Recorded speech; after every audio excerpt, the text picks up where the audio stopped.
Welcome to Hindi facts channel. दोस्तों, आज हम बात करेंगे तैमूर लंग की, जिसने दिल्ली में करवाया था कत्लेआम। तो दोस्तों, अगर आप इस चैनल पे नए हैं तो चैनल को लाइक, सब्सक्राइब करना ना भूलें और बेल का आइकन बटन दबाना ना भूलें।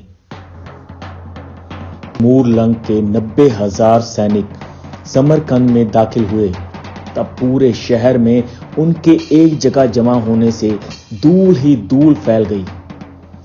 दिल्ली समरकंद के दक्षिण पूर्व में था, वहां से करीब 1000 मील दूर। दिल्ली तक पहुंचने का रास्ता दुनिया का कठिन से कठिन रास्ता था, जो हिंदू कुश की पहाड़ियों से होकर गुजरता था। बीच में अनेक नदियां, पथरीले रास्ते और रेगिस्तान थे, जो दिल्ली तक पहुंचने का रास्ता और भी दुर्गम बना देते थे।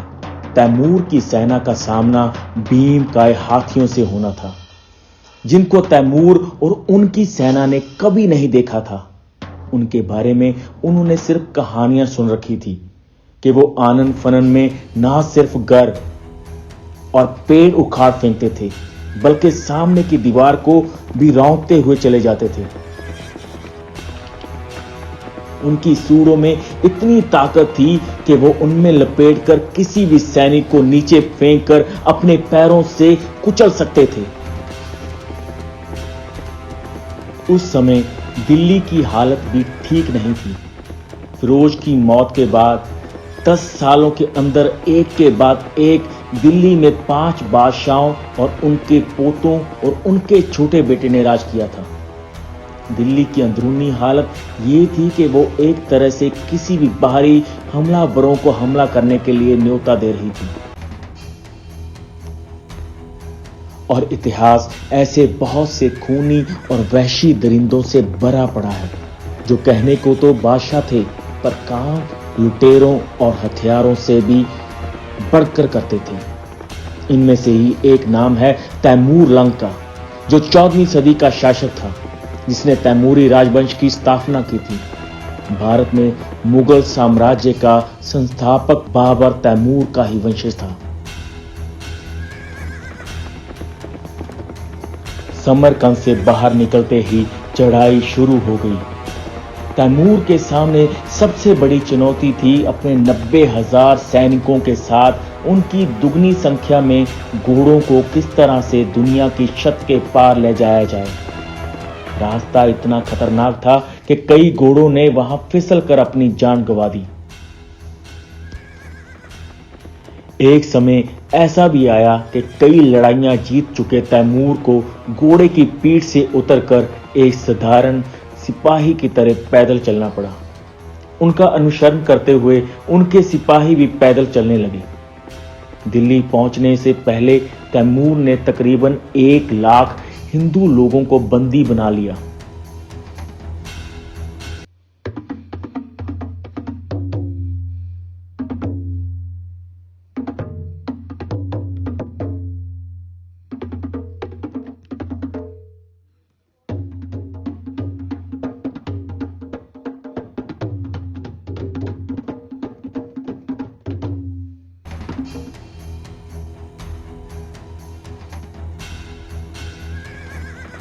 तैमूर को डर था कि अगर मल्लू खां के सैनिक उन पर हमला करते हैं तो उसके साथ साथ चल रहे 1 लाख हिंदू बंदी उनका हौसला बढ़ाएंगे और उनके समर्थन में उठ खड़े होंगे।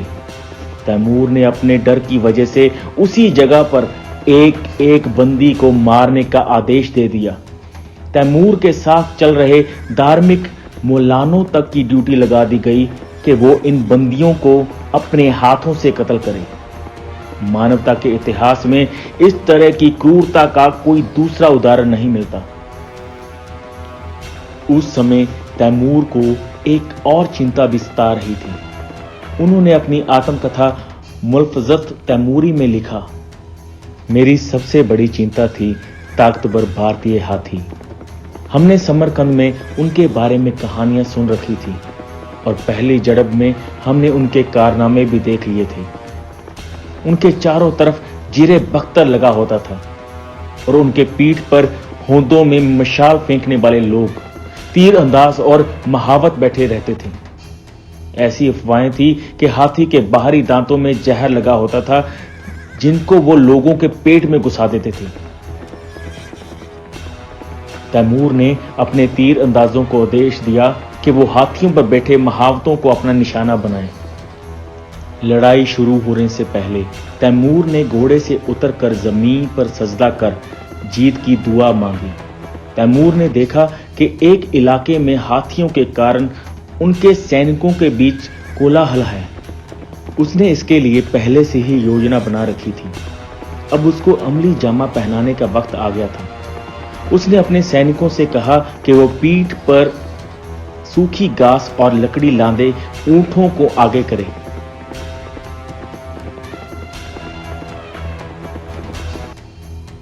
आग देखते ही हाथी अपने सैनिकों की तरफ मुड़ गए और अपने ही सैनिकों को कुचलना शुरू कर दिया।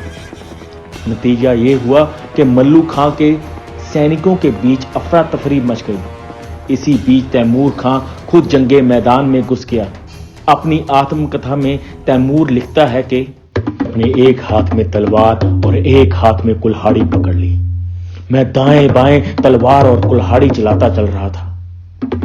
मैंने 2 बार हाथियों की सूंड काट डाली और जिसकी सूंड काटी वो हाथी घुटने टेक कर एक करवट लेट गया और उसके ऊपर बैठे सैनिक जमीन पर गिर गए।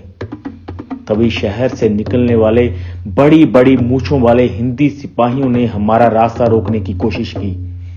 मेरे दोनों हाथ इतनी तेजी से वार कर रहे थे कि खुद मुझे अपनी ताकत और अपनी फुर्ती पर ताज्जुब हुआ। बड़ी बड़ी मूंछों वाले सिपाही हमारे आगे ढेर होते जा रहे थे। हम धीरे धीरे शहर के दरवाजे के पास पहुंच रहे थे। इस बीच तैमूर फिर घोड़े पर सवार हो गया। जब वो खाली जगह पर पहुंचा तो उसके हाथ से घोड़े की एड़ छूट गई। तैमूर ने अपनी आत्मकथा में लिखा, मैंने हैरान होकर मशाल की रोशनी में अपना हाथ देखा। पता चला कि एड़ का हाथ से फिसलने का कारण मेरा खुद का खून था, जिससे मेरा हाथ भीग गया था। मैंने अपने ऊपर नजर डाली तो मेरे सारे कपड़े खून से तरबर थे। मुझे लगा जैसे किसी खून के तालाब में फेंक कर मुझे बाहर निकाला गया हो।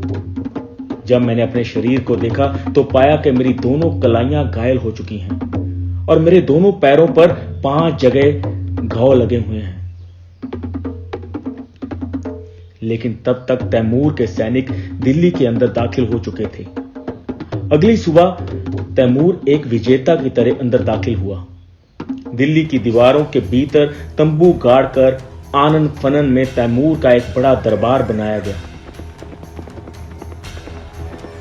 दिल्ली के सुल्तान महमूद और मल्लू खां अपने लोगों को उनके हाल पर छोड़कर युद्ध के मैदान से भाग खड़े हुए। जस्टिन मरोजी लिखते हैं, एक एक कर 100 के करीब बचे हुए हाथियों को तैमूर के सामने लाया गया। उन्होंने घुटनों के बल बैठकर और अपनी सूंड उठाकर दिल्ली के नए मालिक तैमूर को सलामी दी। लड़ाई खत्म होने के बाद तैमूर के सैनिकों ने घर घर जाके ये बताना शुरू किया कि उन्हें कितना हर्जाना देना होगा। उस सैनिक शहर में अनाज की लूटपाट करने लगे। हिंदुओं की औरतों के साथ तैमूर के सैनिक जबरदस्ती करने लगे। हिंदुओं ने जब देखा कि उनकी महिलाओं की बेइज्जती की जा रही है और उनके धन को लूटा जा रहा है तो उन्होंने दरवाजा बंद कर अपने ही घरों में आग लगा दी। यही नहीं, वो अपनी पत्नियों और बच्चों की हत्या कर तैमूर के सैनिकों पर टूट पड़े।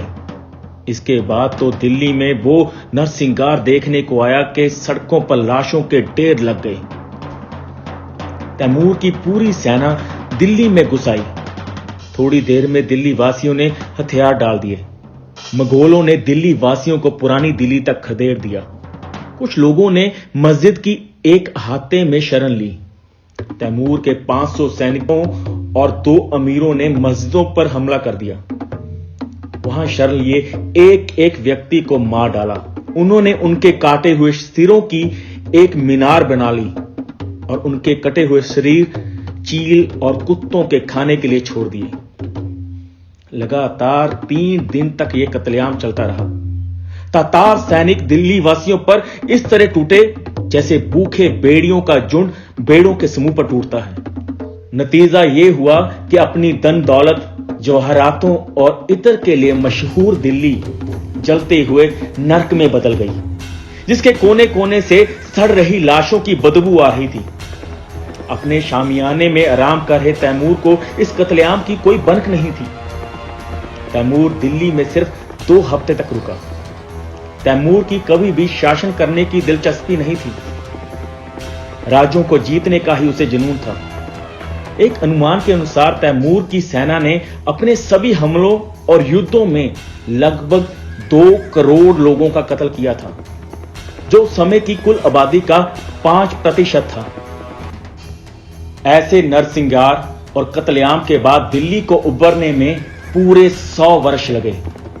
उज्बेकिस्तान के लोग आज भी तैमूर को अपना हीरो मानते हैं और उसकी कई प्रतिमाएं आज भी वहां देखने को मिलती हैं। तो ये थी बात तैमूर लंग की। ऐसी ही रोचक भरी मनोरंजन से भरपूर वीडियोस देखने के लिए चैनल को लाइक, शेयर एंड सब्सक्राइब करना ना भूलें। तो दोस्तों, मिलते हैं अगली वीडियो में एक नई कहानी के साथ। तब तक के लिए अलविदा।